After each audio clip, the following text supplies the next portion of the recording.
Welcome to Mutual of Omaha's Wild Kingdom. I'm Peter Gross, co-host of the original Wild Kingdom with Marlon Perkins and Jim Fowler. For more than 50 years, Wild Kingdom explored wildlife and our natural world. Tonight's episode, and many others, focus on the timeless value of wildlife conservation. Wild Kingdom played a critical role in changing public attitudes about the importance of animals for the health of our planet and our own quality of life.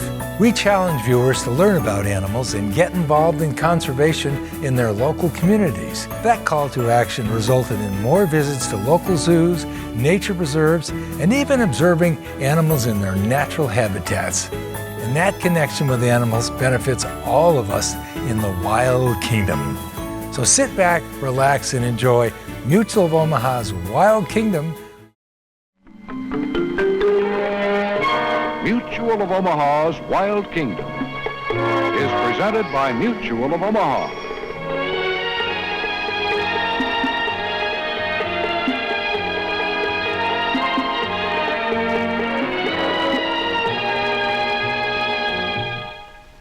Welcome to Mutual of Omaha's Wild Kingdom. Australia, beyond any doubt, has some of the most remarkable animal life in the world. The great gray kangaroo, for example, is a marsupial who carries her young in a pouch on her abdomen. The young kangaroo, called a joey, uses his mother's pouch as a refuge from danger, even when he gets to be as large as this one. Many extremes occur among animals living in the natural habitat of the gray kangaroo, and some of them have names as unusual as the animals themselves. Names such as bettong, wombat, numbat, mollyfowl, and kookaburra. These are only a few of the creatures that live in the eucalyptus forest in the south central part of Western Australia. It's a remarkable natural habitat, and we call it the land of the kangaroo. The early morning sunlight streaking through the branches of the great eucalyptus trees finds the forest quiet for a time. The nocturnal animals have settled down, and the creatures of the day are rousing. The kookaburra shrugs off his sleepiness, and a koala mother begins to feed on the tender, succulent leaves of the eucalyptus, not disturbed at all by the sounds of awakening forest life. The cries are mostly from birds like the kookaburra. Even a baby koala does not want to spend a beautiful day like this in the darkness of his mother's pouch. It's a good feeling having the warmth of the morning sun on his back.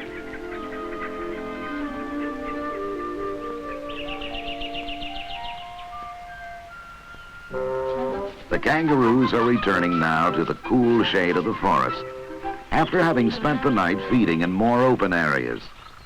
Here they will relax, sometimes sleeping, sometimes exploring lazily or playing, but mostly just spending the day in a much less active way.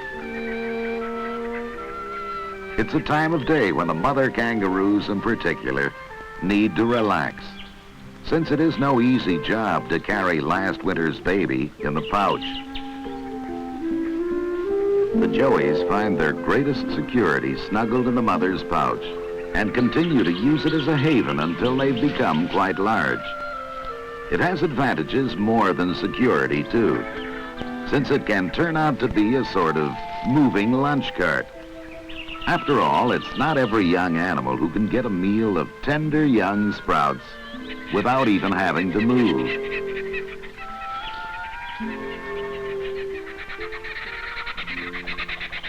The mother's job becomes progressively more difficult as her baby grows larger. The quarters in the pouch become even more cramped for the joey, and soon he'll no longer be able to crawl inside. Even now he's grown so big he has a tough time getting out. It isn't only the young kangaroos who find a mother's pouch a handy retreat. The pouch of the koala is a haven for her baby, too. Like the kangaroos, koalas are also marsupials. And though the little koala cub can't quite enter or leave the pouch as fast as the young kangaroo does, to him it offers the same security.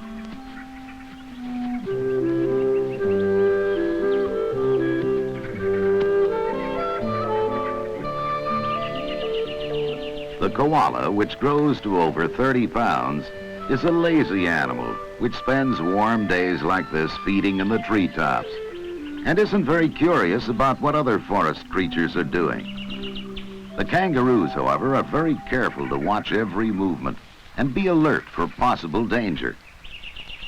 A nearby native cat becomes the center of attention, and he's on the lookout for something good to eat. The little gecko has chosen a bad time to show himself.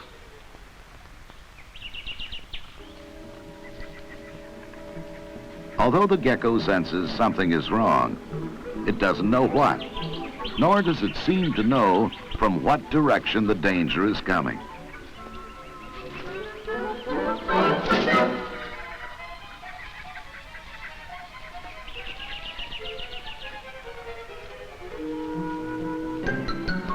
The native cat is no threat whatever to the kangaroos, and they continue their own lazy activities unconcerned.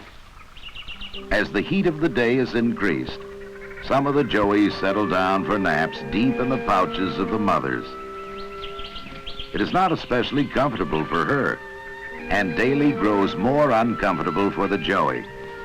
Soon he will, like his parents, be content to spend the daylight hours in quiet companionship, resting in the peace of the forest shade. The joeys that have grown too large to sleep in the pouch anymore are content to leave the job of watching for danger to some of the older members of the kangaroo mob. It is much more enjoyable for the joey to simply relax under the affectionate groomings of his mother.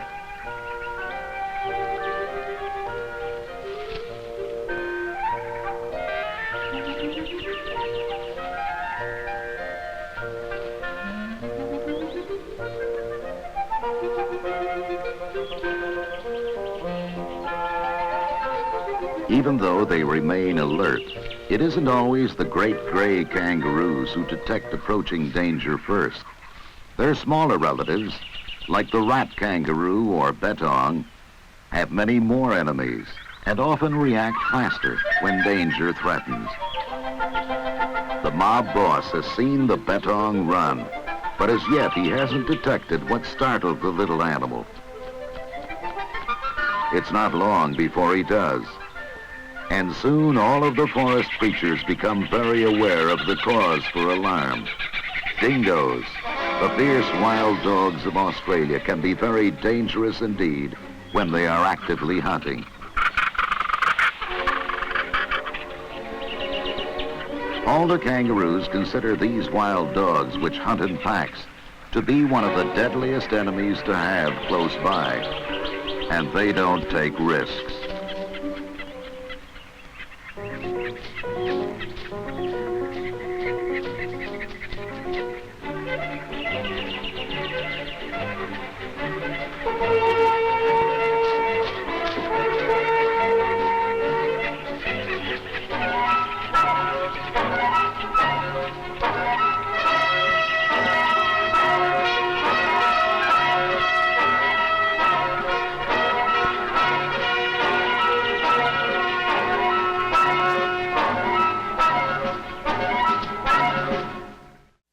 Having left the intruding dingo dogs far behind in their sudden stampede from the area, the kangaroos quickly calmed down and resumed more placid activities. Such alarms as the kangaroos just went through happen often. As quickly as their panic mounted, it disappeared. In moments, it is impossible to detect from their actions that anything bothersome had happened at all. Once again, it is time to simply rest, take things easy, and perhaps take a little nap. For some, it's time to look for a choice bit of vegetation to eat. Though calm again, they're still alert to what's occurring around them. As they happen to see a small group of emus suddenly become rather nervous, it becomes time for the kangaroos to keep watch until they can determine what has alarmed the big flightless birds.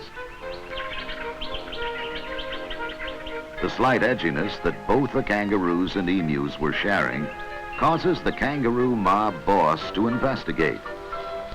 He finds it has been caused by the appearance of an approaching carpet python. Though it's a large snake, it isn't venomous and of no real danger. And even though it is the first such snake ever encountered by the mob boss, he instinctively knows it is no menace to the kangaroo herd.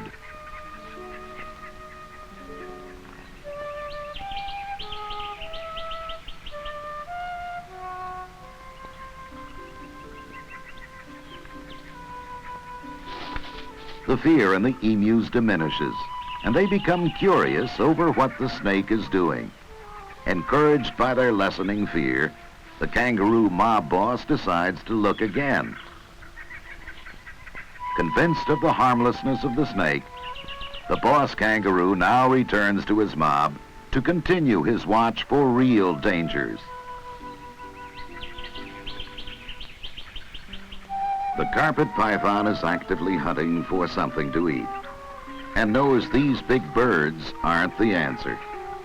And they, seeing that this well-patterned reptile is no threat, lose their fear and go about their affairs, as do the kangaroos.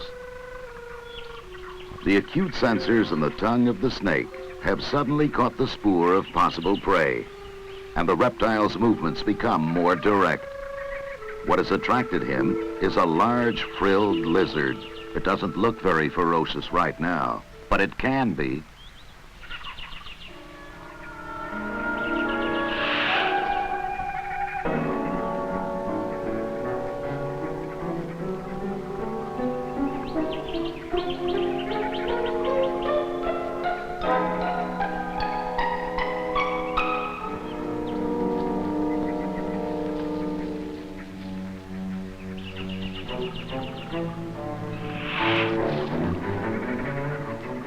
The instinctive defense action of the lizard in fanning out his neck skin to make himself look larger, along with his mock attacks, have discouraged the snake, and it won't be bothered anymore.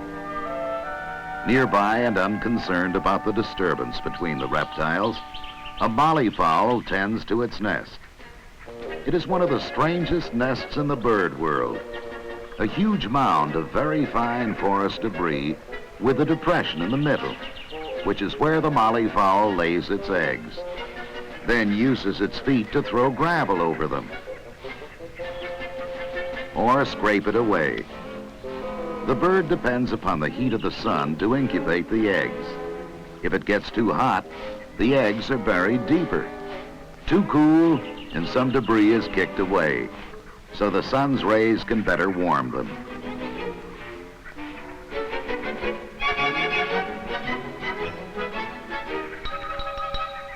A mound this size is not built by one bird in one nesting season alone. It is cumulative, the buildup of debris occurring over many seasons, and possibly done by many birds. Even during midday in this land of the kangaroo, some activity is always occurring. A big hungry lizard called a goanna is on the prowl for a meal.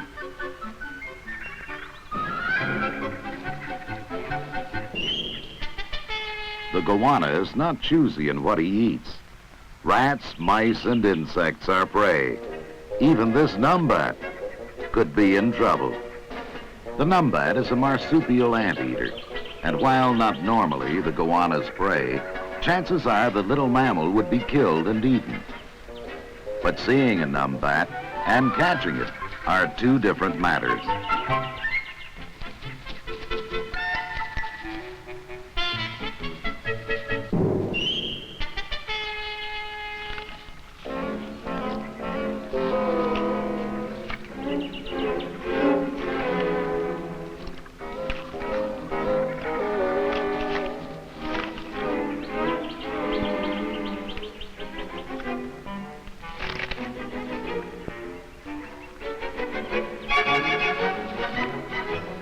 Unlike most marsupials, which are nocturnal animals, The numbat roams about primarily by day.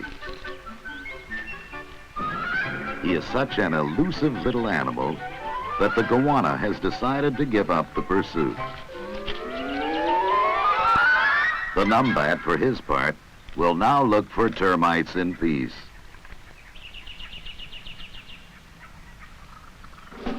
The goanna has decided to try for a meal of molly fowl eggs, and there's hardly anything he likes to eat more.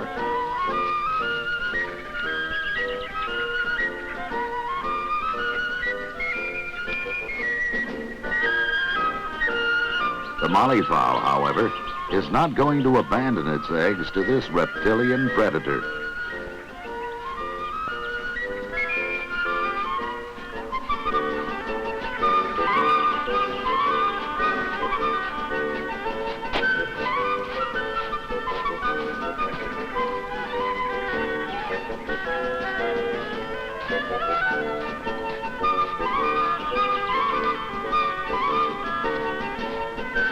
This is simply not the goanna's day.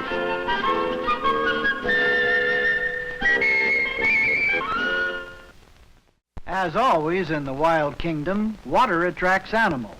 And in Western Australia, these areas, called billabongs, draw many of the eucalyptus forest inhabitants. Billabongs in the land of the kangaroo attract abundant waterfowl, but also many land animals. The dingos come here each day to drink and to watch curiously the actions of the swimming birds beyond their reach. There's plenty of food beneath the surface for the diving birds, both fish and bottom vegetation. For the dingos, it's a place where they may find prey of almost any kind, including those that may pose a problem, like this side-necked turtle. The dingos may be fierce animals, but they aren't foolhardy. They know that the beak on this turtle is razor sharp and could easily injure a tender nose that carelessly comes too close. They're intrigued by this hard-shelled aquatic reptile and want to make a meal of it. Only they're not quite sure how to go about it.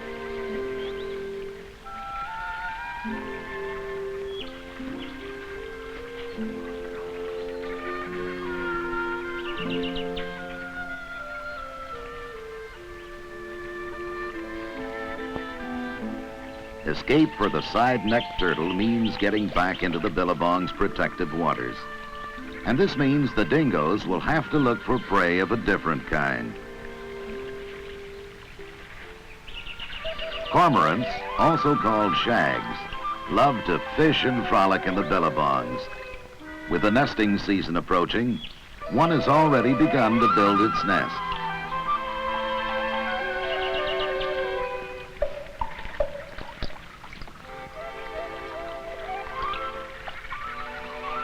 Australian pelicans come here in numbers to compete with the cormorants in their incessant search for food. There's always an unsuccessful bird following a successful angler, hoping to snatch his catch if possible. Competition is always stiff, and even the dingo is startled at the squabbling of the darters. These birds are closely related to the anhinga, or snake birds, and they're excellent fishers who can outswim their quarry underwater.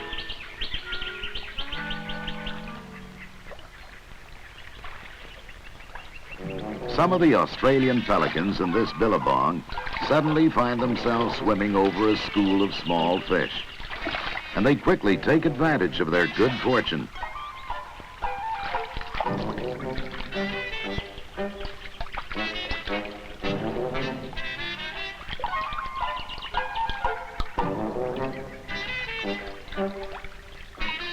Wherever they are, the pelicans and the cormorants are superb fishers.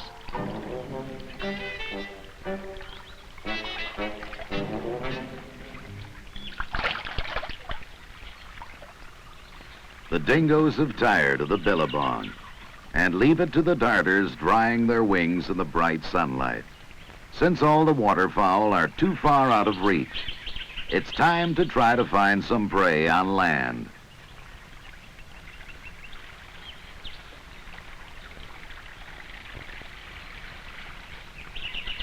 Now the white dingo has spied something new, a Gould's goanna. But just as he was cautious with the turtle, so too he's wary of the teeth of the big lizard. Though the dingo could probably kill the monitor if he attacked with full fury, the wild dog respects the defenses the Gould's goanna can muster. His nipping at it has little effect on the lizard's scaly armor plating, and his own nose is soft and could be very painfully bitten if he became careless. At the moment, he's waiting for the right opening, and the lizard's just as determined not to give him one.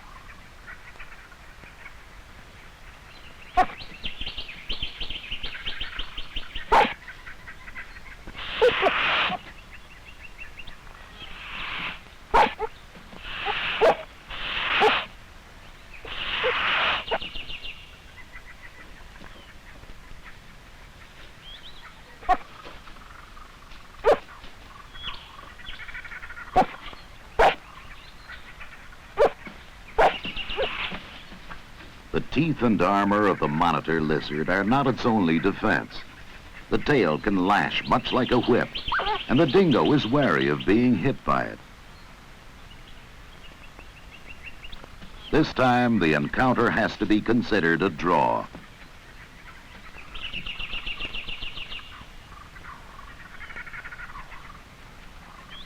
The dingo's activities had left him on his own, and so now he heads for the pack, ignoring ever-present koalas perched overhead. The pack, playing and exploring, have moved close to the kangaroos again. And catching the scent, they are once again on the hunt. A sense of fear is ignited in the kangaroos. Large and small, all of the kangaroos are suddenly afraid. The first mild fear quickly becomes a stampede to safety. This is the law of survival, here in the land of the kangaroo. All over the world, even in the most remote areas of Australia, man has begun to encroach with such endeavors as lumbering, farming, ranching, and development.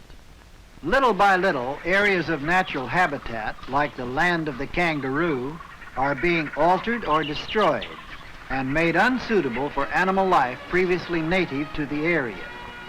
Many of the animals are so closely tied to their form of habitat that they can adapt to no other. If it is destroyed, the animal too will become extinct. All these creatures, whether common or endangered, live in harmony with their environment. Only man has the power to destroy it or save it. For his own sake, and for the sake of generations yet to follow, man must make every effort to preserve natural habitat areas everywhere. By learning to live in harmony with nature, man himself can play the most vital role in the wild kingdom. Mutual of Omaha has presented Mutual of Omaha's Wild Kingdom.